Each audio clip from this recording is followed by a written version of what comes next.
I'm your host, Christy, here on Marvelous Mondays to 1-2 Radio. I'm really excited to be here with you today, as I am every Monday.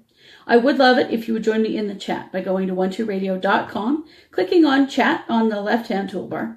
That will bring you into our Facebook group, where I know most of you are already members.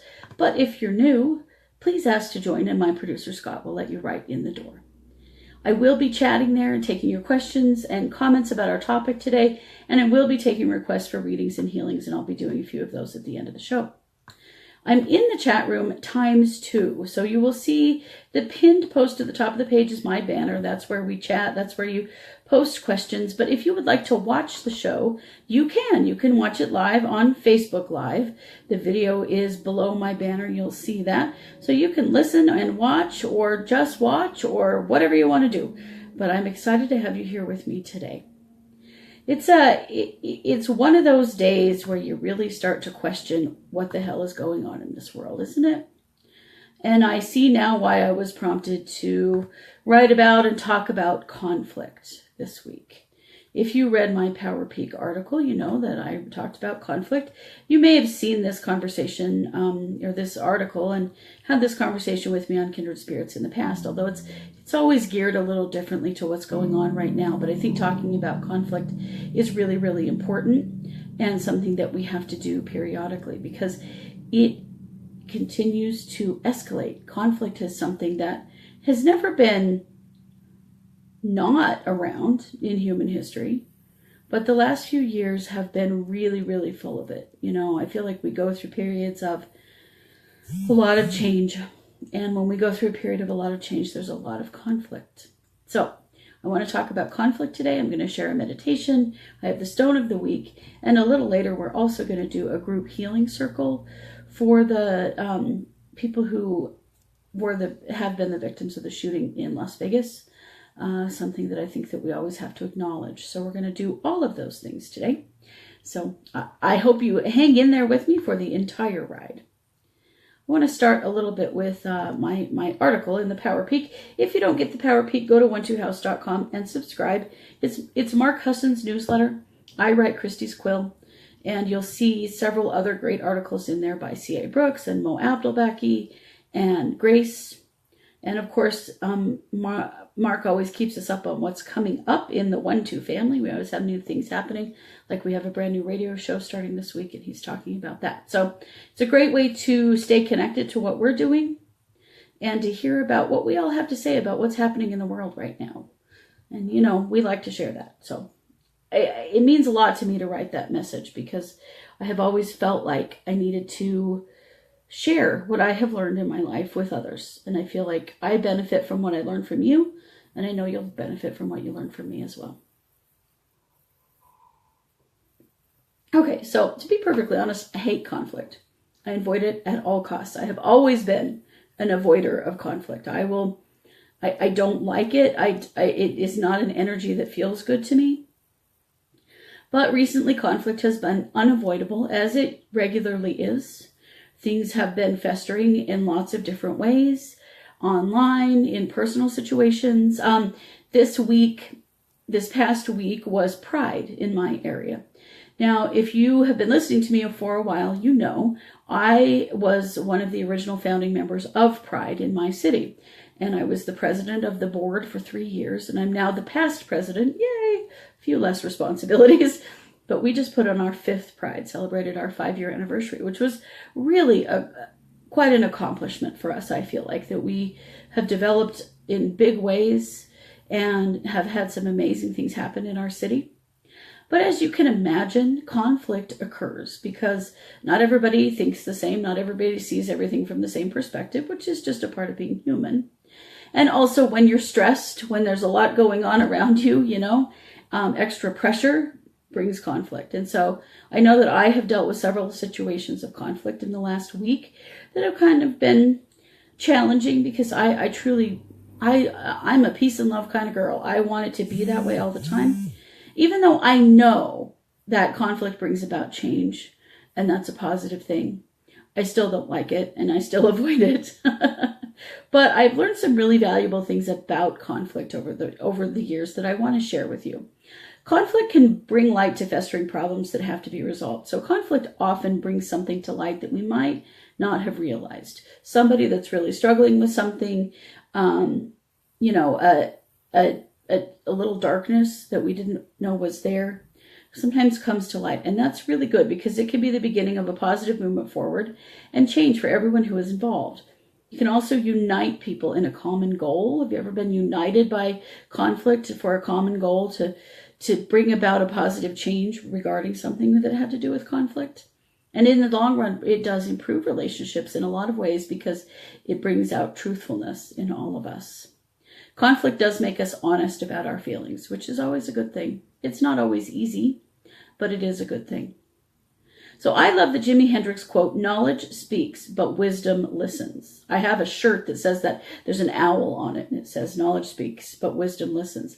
And I appreciate this a lot, and I do have developed this as my approach to handling conflict. I like to sit back and listen and observe the other players in a conflict before speaking up. I have found that a delayed response approach is much more effective, and my immediate response changes as I gather more information about where everyone is coming from in a conflict situation. Have you found that to be the case in your own life? That, you have a knee-jerk response to conflict, and after kind of paying attention to everybody's side of things and listening, your stance on something might change? It's important to get all of the information. My dad was a great conflict manager. He could manage all kinds of conflict because he kept a very cool head in nearly every situation. My dad was just always calm about things. And I guess that was probably self-defense because he raised 3 teenage daughters. So I tend to fall back on his wisdom when struggling with conflict. He rarely took anything personally and could always see the good in other people. He had this ability to see into people and see where they were coming from.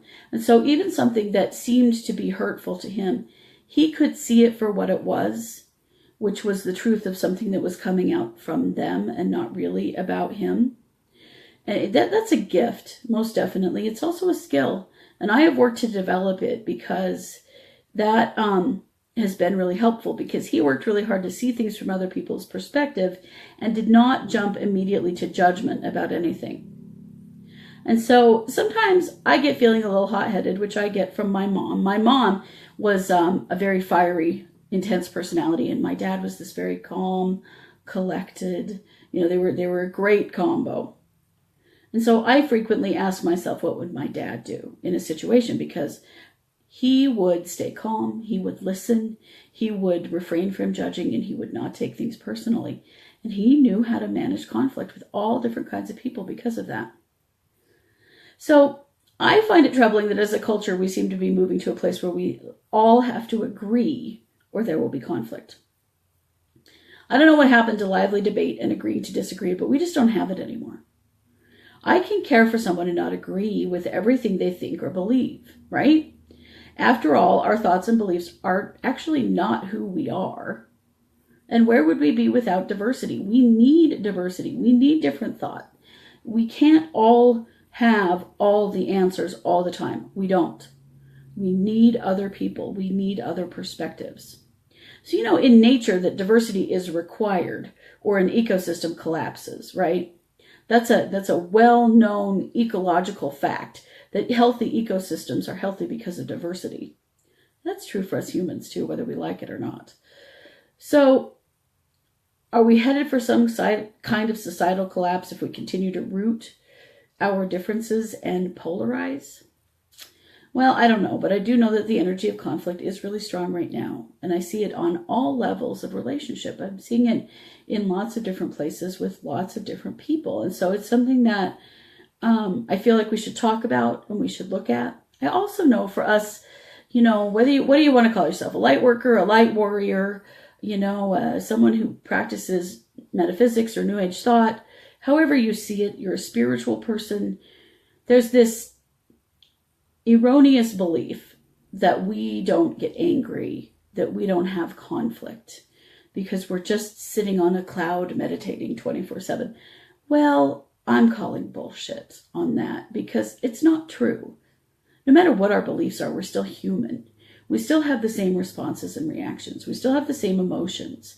And we still have the same responsibility to manage conflict, but at the same time, express ourselves, work toward change, not just avoid, right?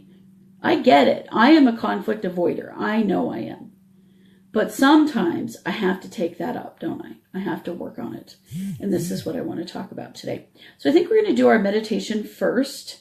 And after the meditation, then we're going to come back and we're going to talk some more about conflict. Sorry, guys, my voice is pretty tired today. I think I may have done a lot of yelling and cheering and laughing over the weekend at Pride. I know I did, so my voice is a little tired. Okay, so we're going to do a meditation today that is called Calm Mind. I feel like this meditation is very helpful when dealing with conflict. It's a meditation you can do when conflict starts up in some place in your life and you're struggling with keeping a cool head.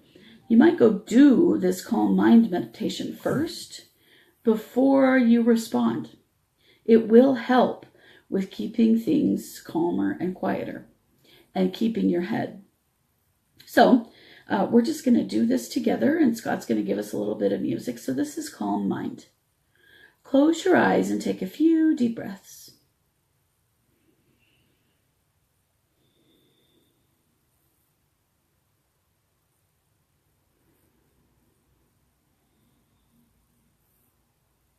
Allow your body to settle and your mind to go quiet. And now bring your attention to your conscious mind. Feel the feel the constant motion in your mind. Observe those thoughts that are swirling around in there, never stopping. Now, see your conscious mind as a ball of electric purple energy. See it crackle with electricity. We're going to calm that crackling down. Draw this ball of energy down your body and into your heart chakra. So just draw your conscious mind down through your throat and down into your heart.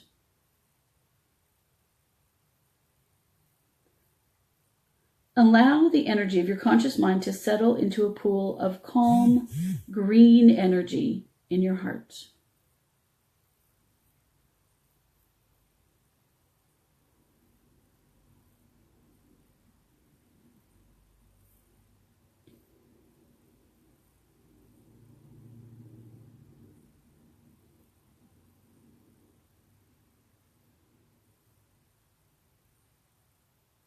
Feel your consciousness go quiet and rest here as your mind is soothed and healed.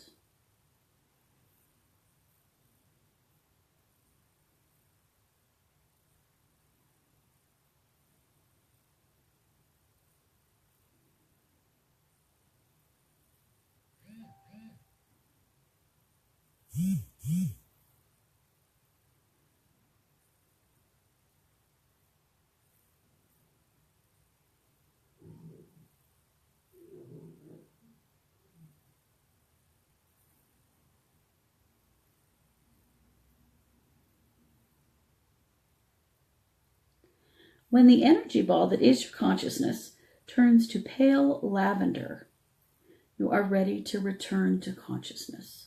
So let's just give that about a minute. See if that electric purple energy will shift to a calmer lavender.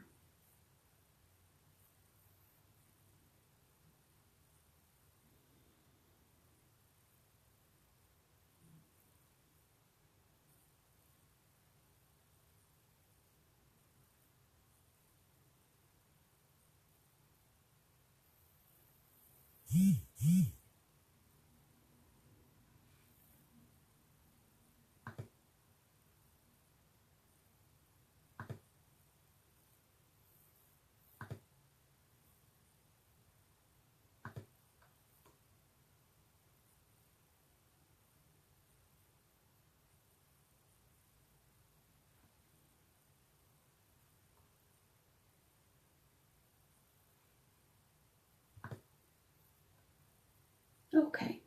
And now draw your consciousness back up into your mind and observe the new state of peace and calm in your mind.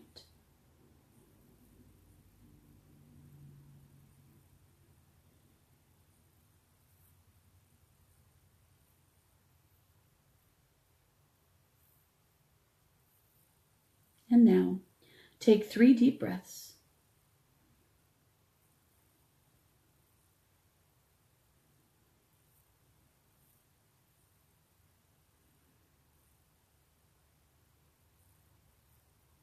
And open your eyes. Very good. I hope that you feel calmer. I know that I do. And a meditation like this can be really helpful when you're struggling with conflict. You know, that really fevered response that we get. This happens a lot on social media to me. If I read something that instantly I have a strong reaction to, and I'm ready to throw down and have a fight with somebody online, which I really, really don't do. Every once in a while I do, and I always regret it. I don't want to do that. It's not worth it. I do very much try to stay out of conflict when it comes to social media.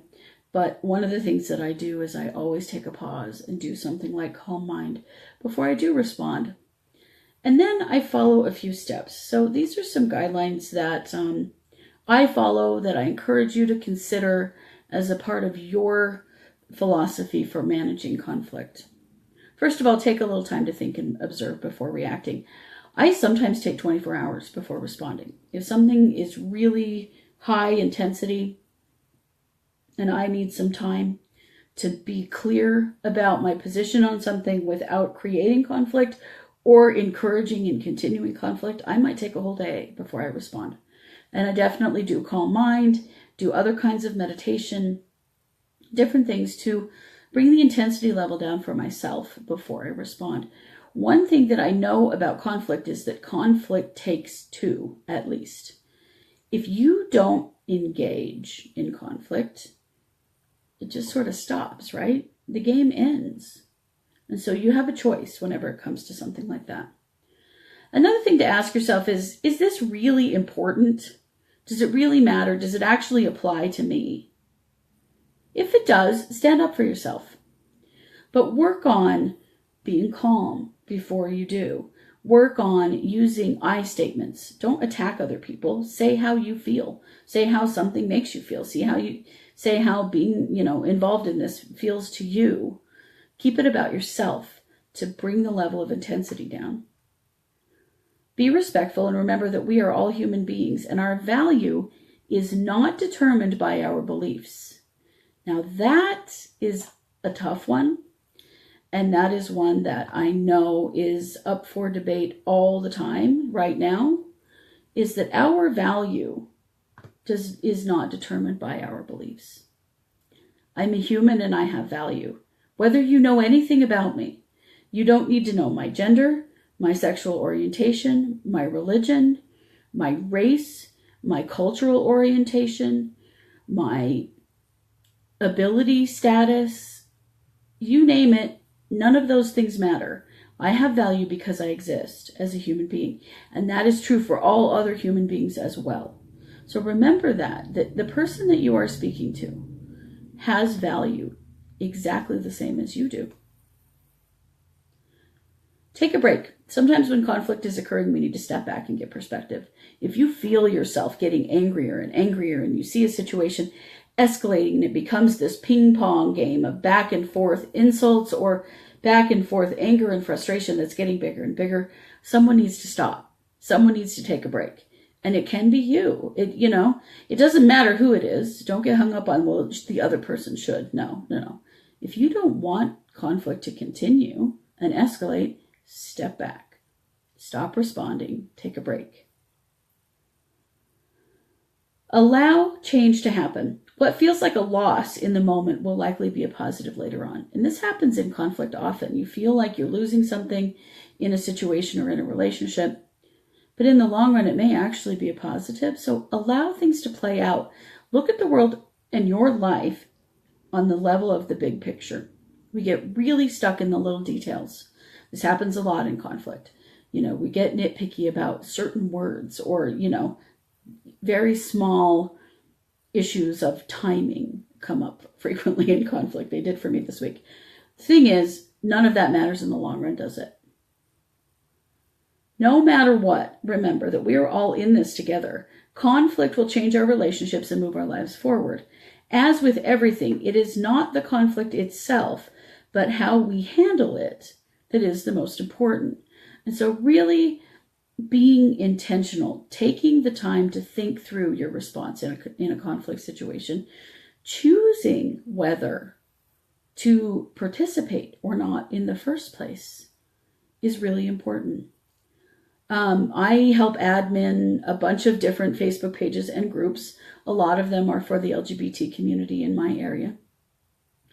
Of course, there's lots of great stuff and beautiful people on those pages, but there's also quite a bit of conflict, people who don't agree with one another, some people who come in just to be hateful. And I found that it really is up to me personally as an admin and just a member of those groups about whether it really matters to respond or not. And sometimes the best response is no response. Ignoring unnecessary conflict that's being created by somebody who simply wants to create conflict. We all know that. It happens to all of us. Sometimes we want to stir something up or create a problem. And, some people are more prone to that than others. Sometimes ignoring that, avoiding it at all, completely is the best move. It's not necessary to respond to everything. So those are some of my takes on conflict. I think that it's really important to, more than anything, just be intentional about conflict. That's the key. Be intentional about your responses. Be intentional about how you choose to engage. So, for example, the shooting that's happened in Las Vegas, that was a massive conflict, right? Now, there's going to be way more conflict about it. There are going to be all kinds of arguments about whose fault it is, who's taking responsibility. There's going to be huge conflicts over guns. There are going to be huge conflicts over the way that the emergency responders responded. No matter how good of a job they do, there's always going to be some conflict about it, right? Those things are all going to happen. Now, you have a choice about whether you engage in those things or not, or if you're just a beacon of love. Some battles don't need to be fought. And it's something that we all have to remember. We struggle with this because our world, our culture teaches us that there always has to be a winner and a loser. It's something I've been hearing a lot lately. It's something that I notice is happening a lot with our president. He wants to always be the winner. And when it comes to conflict, I think we often are always the losers, all of us. In major conflict, nobody really wins. And it's a scary thing to think that we always have to be on top, that we're always going to be better, that we always have to win. It's not true. That is a lie. That is a lie we've been taught for a long time. And it's important to watch that carefully in ourselves because it is so prevalent around us that we may find that we fall into the game. The best thing we can do is not play the game. It's okay always to stand up for yourself, but don't play the conflict game. Just step out. That's my recommendation. Okay, so let's get to the stone of the week to go along with this. The stone of the week is obsidian.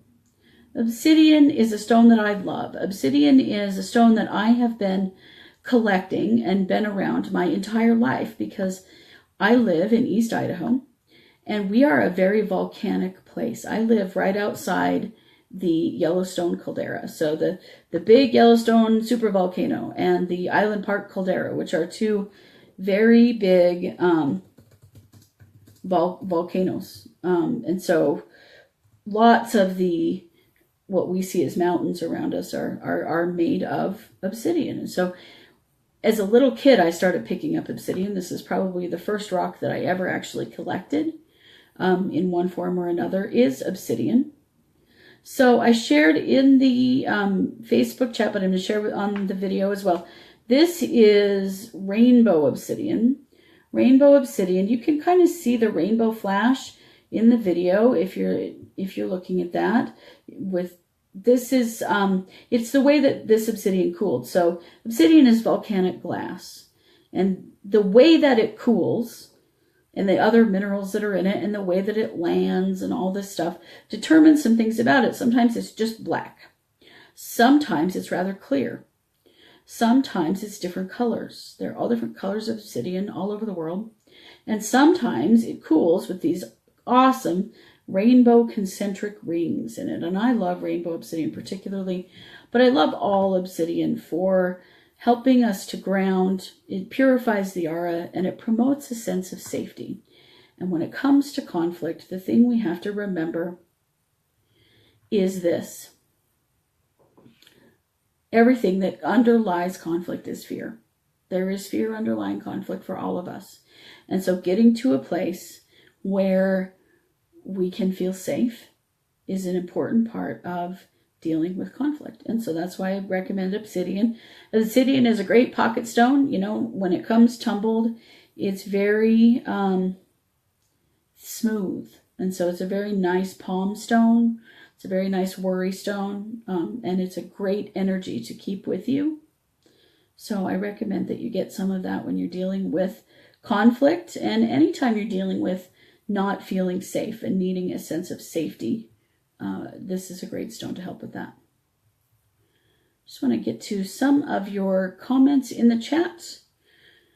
Christy says, seems like conflict is escalating everywhere and the tolerance is sorely lacking. Yeah, we are in a time where things are polarizing, aren't we? I see that too. Katie says, that sounds like our house. My husband is the calm one, like my dad. That's cool. Yeah. Very cool. Let's see. I'm going to get to a couple of other comments. Oh, Jane says, thank you so much for the meditation. Oh my, a Taurus friend hung up on me on Friday. I've been on a round of antibiotics for cat bite. I ran around all weekend wearing a t-shirt stating, shift happens with the itty bitty shitty committee in such a whirling dervish, right? The itty bitty shitty committee, that's our inner voice that sometimes, you know, beats us up no matter what we do. I love that. So Jane also says, so during the meditation, I envisioned a lavender dove / butterfly perched on the side of my heart, wrapping its wings around my dark purple heart until it morphed into a lavender color. Great appreciation. Huge lavender heart hugs coming at you. Oh, thank you, Jane. That's beautiful. I love that. Alishaya says conflict. Truthfully, I'm kind of tired of not responding. Okay, good. People tend to give you more of the same, and sometimes you can walk away from the person and say we can agree to disagree, especially when the ties to the person are breakable. But when the person has ties, another story, right? And in that situation, Alishaya, that's my recommendation, that you really work on your response. Doesn't mean that you don't respond ever, but you do pick your battles. And when you do want to respond in a way that expresses how you feel about the situation and how it affects you. Really think about it so that you're not adding to the escalation. Now, obviously, the other person has their own free will, and they're going to choose their responses. And so you can do everything you can to help de-escalate, but unless they're willing, they may not. And that is the time that sometimes you do have to take a break. But that's a really good point. And always it's the hardest with the people that we are the closest to. I totally understand that. Jane says, I've lived in Vegas for 9 years. Oh, you did. If it's 20 years, it's 20 years this week since I left. Could my mood have been picking up the situation prior to it happening? I kept asking myself all weekend, is this mine, regarding my awful mood? Yes, Jane, I wouldn't doubt that at all. Having a connection to a place like that, and you're still connected to that energy, certainly it's going to affect you. It's been affecting me this morning. I feel it. My mom grew up in Las Vegas, graduated from high school there. Her stepdad still lives there. And so I've been to Las Vegas many times in my life, and you know, it's a terrible thing. I feel very impacted by it as well. Let's see. Alishaya loves blue obsidian. Blue obsidian is beautiful. I have green as well. I forgot to grab it off the shelf, but it's gorgeous. I love it. Very good. So I appreciate your comments and your thinking about conflict. And, you know, of course, this is my perspective. And so my thinking is to spur some thinking for you, to create discourse. You don't have to agree with me. That's okay. But I do want you to think about it. And one of the things that I know is very important with conflict is thinking about your responses, giving yourself time and planning them. Whatever they will be is up to you. But that is probably my number one recommendation, is that you give yourself time to really plan what you're going to say and to think through a rational response and not an emotionally heated response. That's what slows conflict down and hopefully brings about a little more listening on both sides. Maureen says, I have a black obsidian whom I love dearly. My daily pocket companion protector. How do you recommend cleaning it? Okay, so, obsidian is pretty durable as far as the ways that we clean things. So you could do it in salt. I like to wash in soap and water sometimes. My pocket stones, wash with soap and water, and in my mind intend that as the soap and water rinse my stone, that they're rinsing away any stagnant or unnecessary energy that the stone may be holding. You could certainly put it out in the moonlight. So there are lots of ways. Obsidian doesn't break down, so that's nice. You can do a lot of different things with it.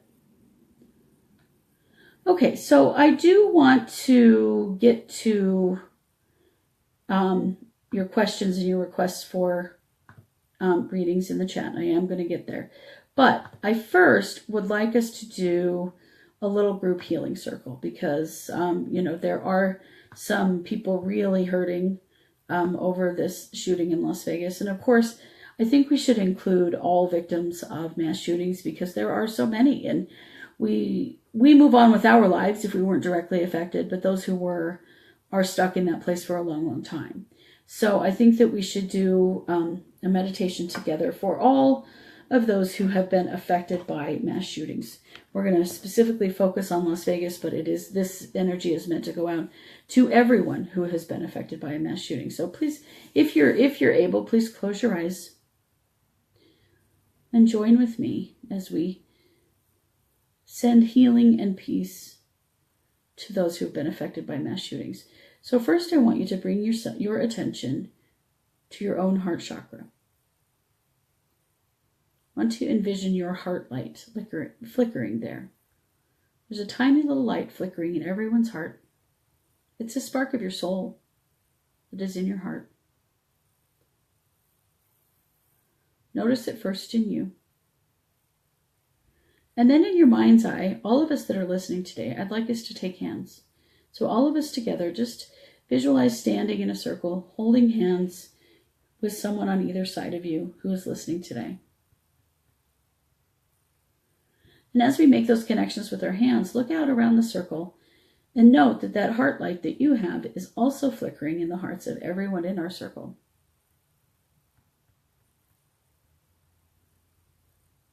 Now, I want you to take your attention to that heart light and send some energy out from it. You'll see that it's going to come out as pink or green or gold or robin's egg blue or whatever other color comes from your heart. That's okay.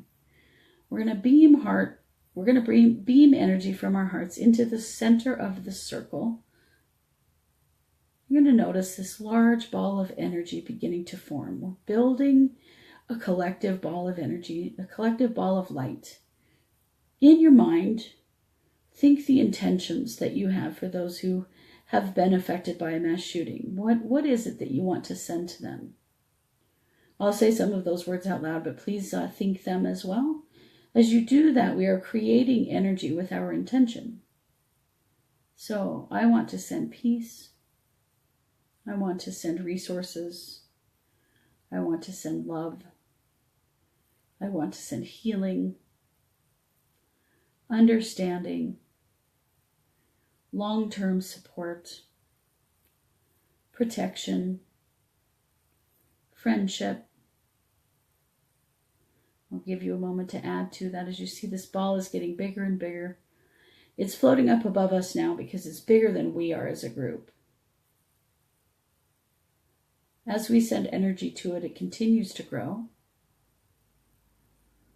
And as it grows, is going to surround our planet in the energy and intention that we're sending out. So continue to send the peace and love and healing, support and protection, understanding, all of the other energy that you feel needs to go out to all of those who are affected by a mass shooting.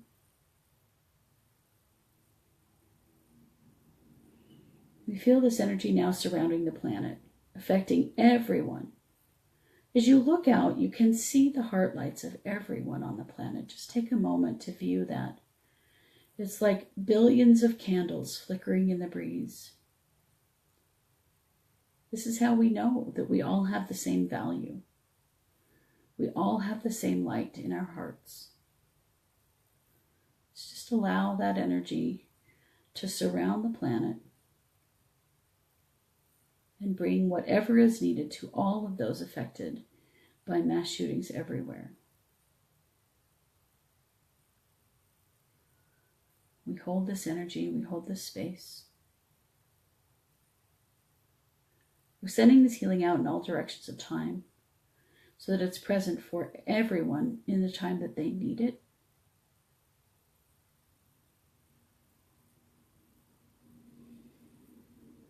Very nice. And now take a couple of deep breaths.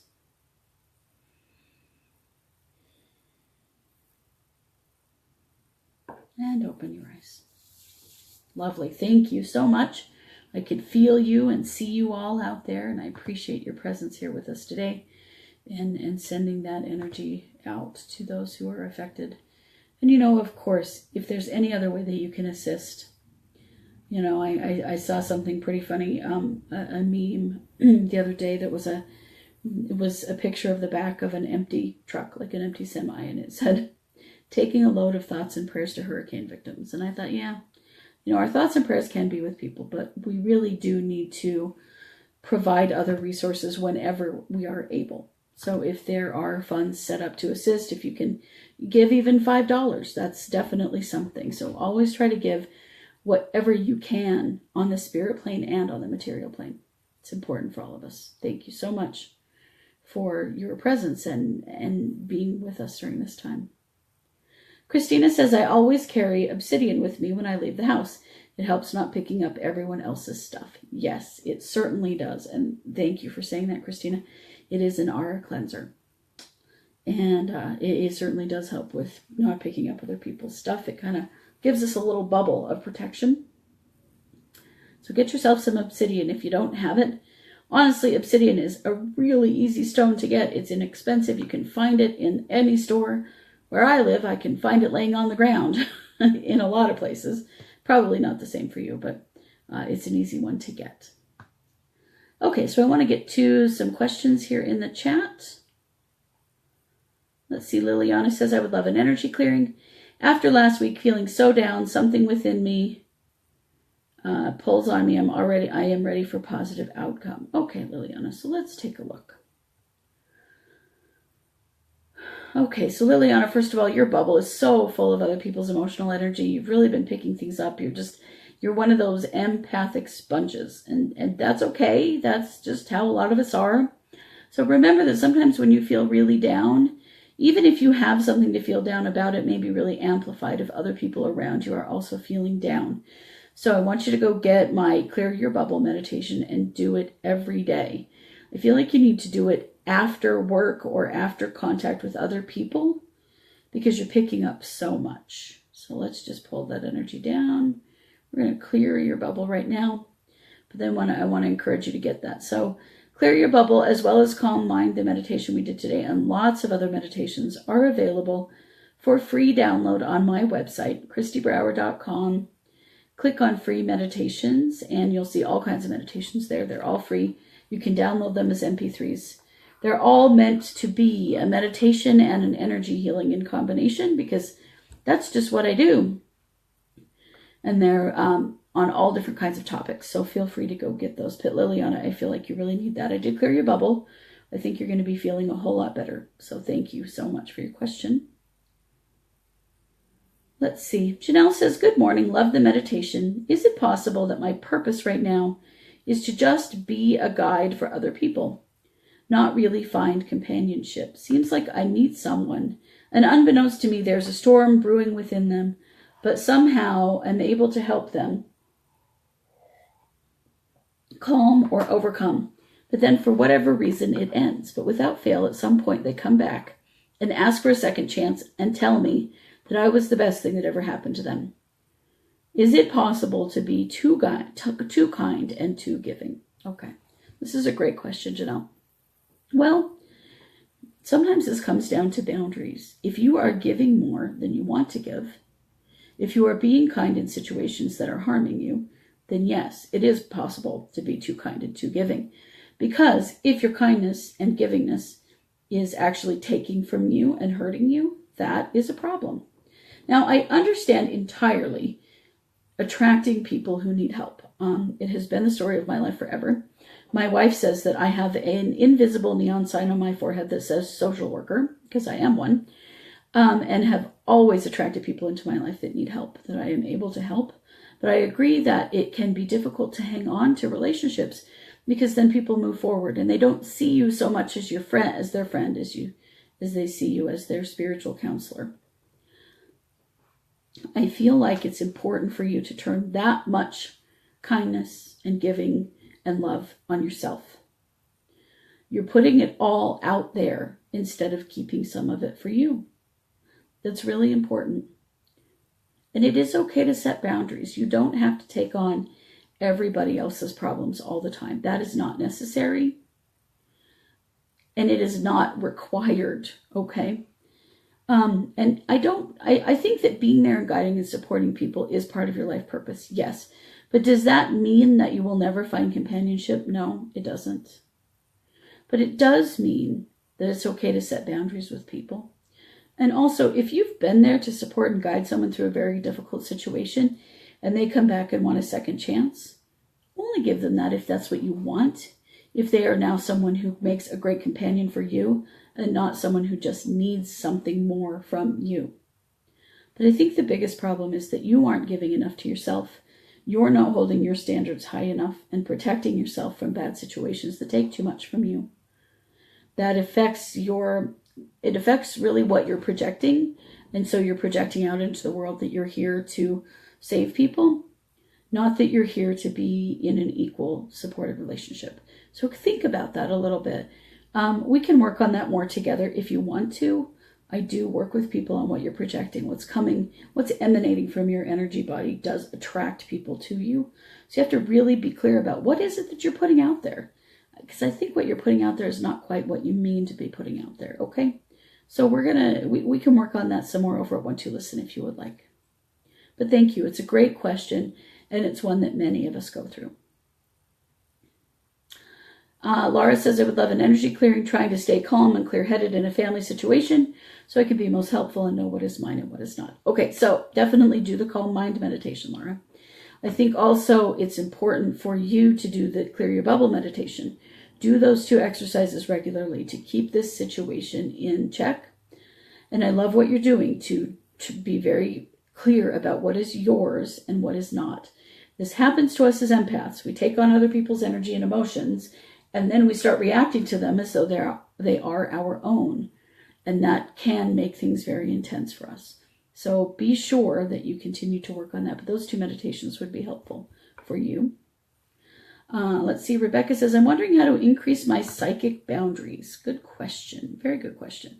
So one of the best protections that we have already is our bubble. When I talk about our bubble, I mean that layer of the aura that is at arm's length. That's our bubble. You know, when we were kids and we were taught, this is my bubble, you stay over there, and this is my personal space, right?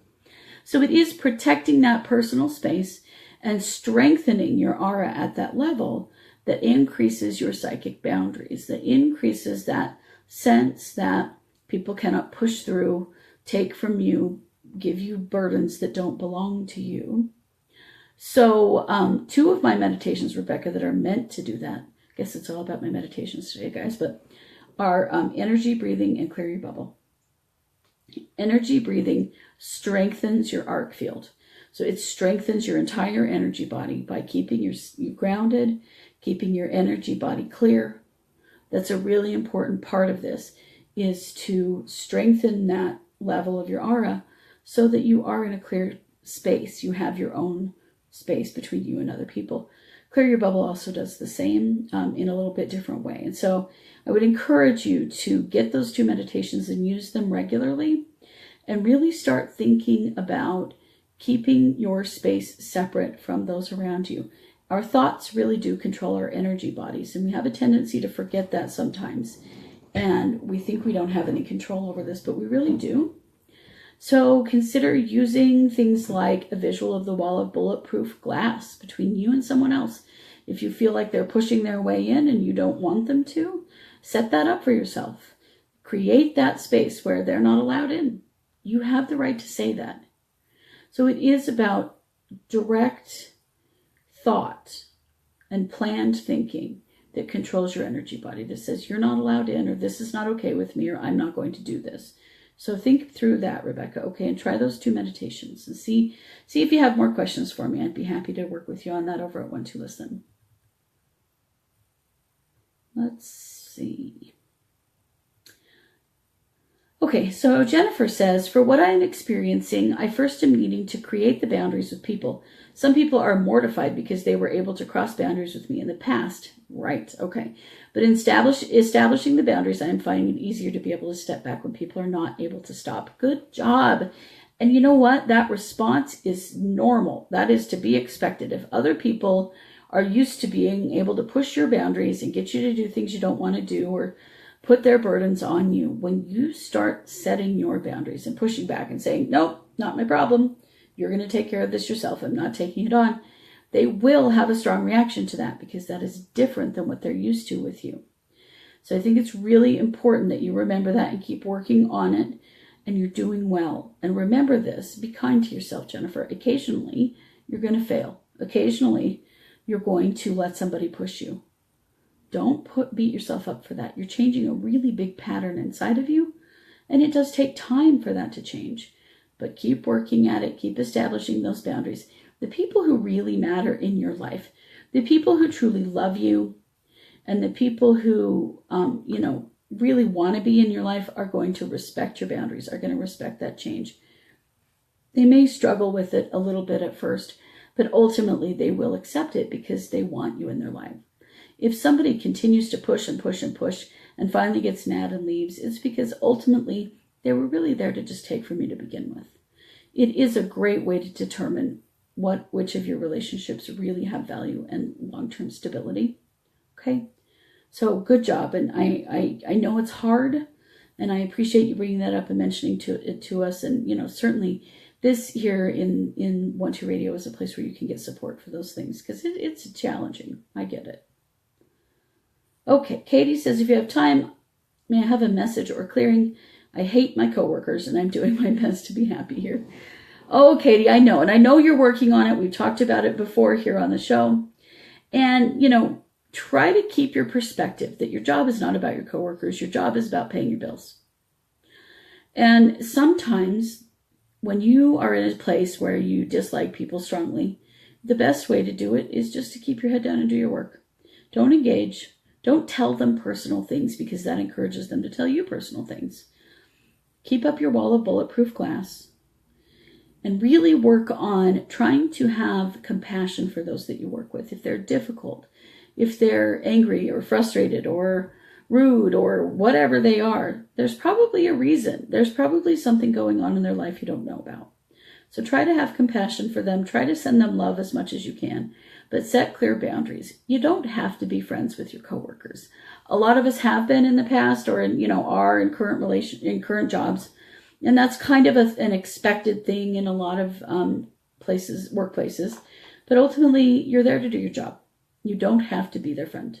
So remember that. Sally says, if Spirit has any messages for me, I would love to hear them. You bet, Sally. Let's see what's coming through for you. Whew, Sally, it's all about the heart chakra. Very heavy right here. I feel like there's some grief, some releasing of some old emotional pain that is ready to go. It's just a matter of you letting go of it. You don't have to carry around that big heavy rock on your chest anymore. It's not really, it's not helping you. It's not serving you. It's also not a badge of honor. Having pain from the past is not something that we have to continue if we choose not to. We can let it go. I'm going to clear some of this because I feel like I can. But some of it needs to be released by you, okay? So recognize, what is it that you might be carrying from your past that in a way might have become sort of a badge of honor for you that you're ready to let go of. You don't have to continue to carry it anymore, okay? All right. Thank you very much for that question. That's a great one. Let's see.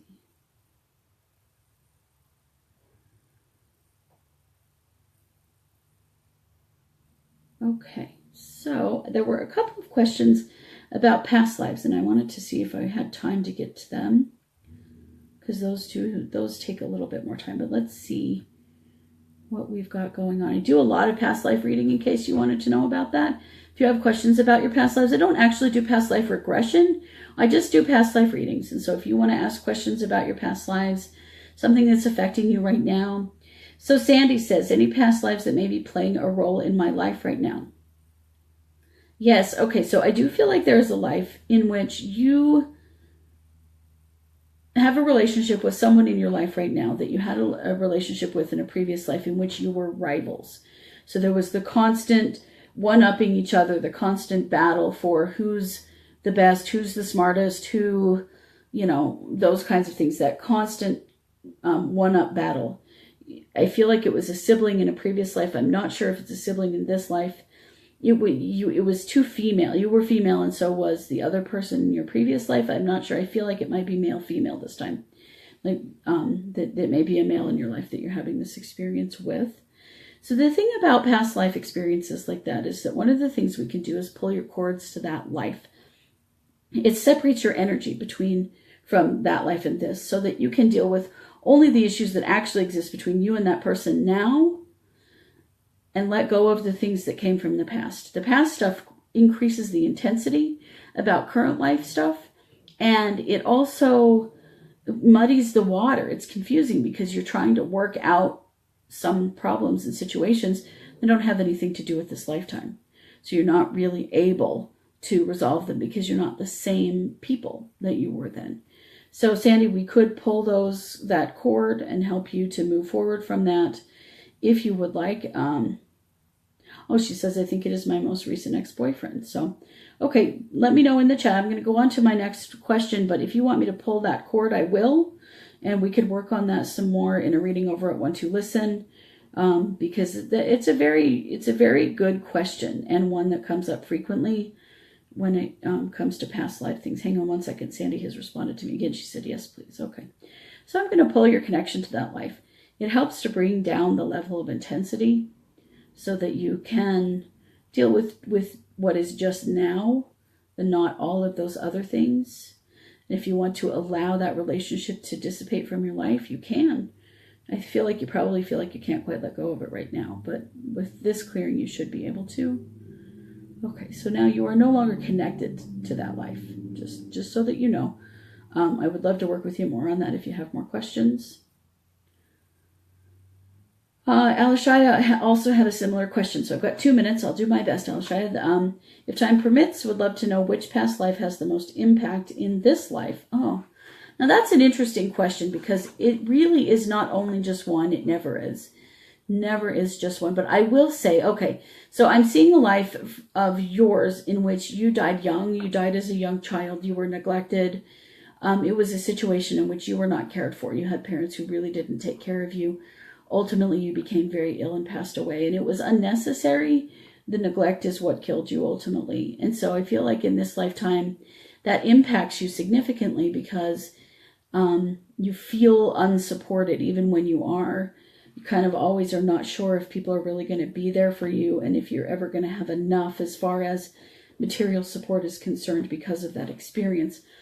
I'm going to assume that you would like to have your connection from this life and that life pulled, because that would be a good one to let go of, so that you don't have that constant feeling of there not being enough and not being enough support for you. So I'm going to just pull that and heal that. It sounds like maybe we need to do a past life show, don't we? I kind of have my own style of doing past life reading. It's not past life regression. I do look at things just one life at a time, or I can look at you and tell you what cords you have to previous lives and how that relates to people in your current life. I do that for people a lot. So I think we just chose next week's topic. I'm going to talk about this more next week. We'll do a whole show on it, okay? So thanks for those questions, you guys. You've really inspired me. I know that I am out of time. I just want to say thank you all for listening, for participating in the chat, and for being here with me today. Please stay tuned for the Keys to Awakening with Velvedon. And as always, thanks for listening to 1-2 Radio, where we're changing the way you listen to the world.